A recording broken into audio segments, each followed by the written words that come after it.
Meqe, bi temën, bi debatin, bi helmin dhe intrigën. Atëherë mbi temën.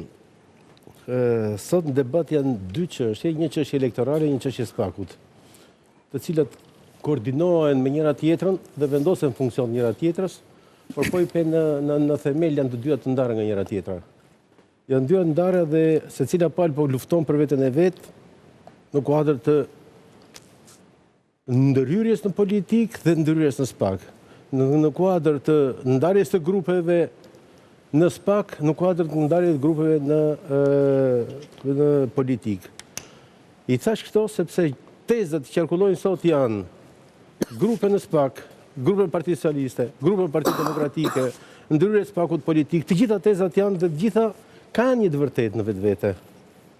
Ka një të vërtetë e cila po bëhet evidente çdo ditë më tepër, por në gjykimin tim, në këtë lojë, ai i cili po intrigon bisedën është diçka që po ndodh brenda SPAK-ut. Brenda SPAK-ut. Brenda SPAK-ut. Po. Po vim tek regjistrimet e fundit të cilat kanë dalë, nuk janë ekspozuar, por pretendohet që janë vjedhë të dhënia në SPAK. Kush e njeh sistemin e funksionimit të rrjeteve të sigurisë, kupton që nuk ka absolutisht asnjë lloj mekanizmi për ndryrë nga jashtë brenda. Pse? Së pari rrjetet në organet e sigurisë janë rrjetet mbyllura. Së dyti, rrjetet e mbyllura mbrohen me 3-4 nivele njëri pas tjetrit.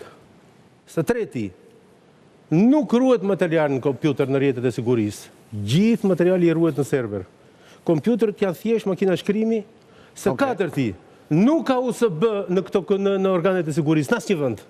Nuk kanë bankat USB. Bankat, cilat janë organet sigurie për brevetet e tyre, ndërtojnë këtë skemë që po them unë.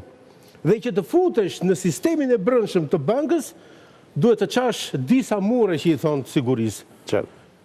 Nuk ekziston ajo që është më kryesorja. Po. Emaili është një mjet komunikimi, por nuk ka lidhje të brendshme dhe të jashtme midis personave që funksionojnë brenda këtij rrjeti të brendshëm dhe personave jashtë. Pra vërtet ata kanë një email. Por ky email nuk është i drejtë për drejtë dhe nuk del në eter, sepse është emaili, është objekti më i zbulueshëm dhe së gjashti që ti dhe ka paku për ta diskutuar, nuk transmetohet në email dosje. Në email ka vetëm marrëdhënie telegrafike. Duke i parë të gjitha këto, në të gjithë analizën që kanë bërë ngjarjes, nuk më rezulton në mënyrë absolute që kemi marrje të materialit nga jashtë. Nuk është shqipërzie se o akuzua ish ministri drejtësisë i brendshëm Fabir Xhafa për këtë, a bërë aktivi për këtë?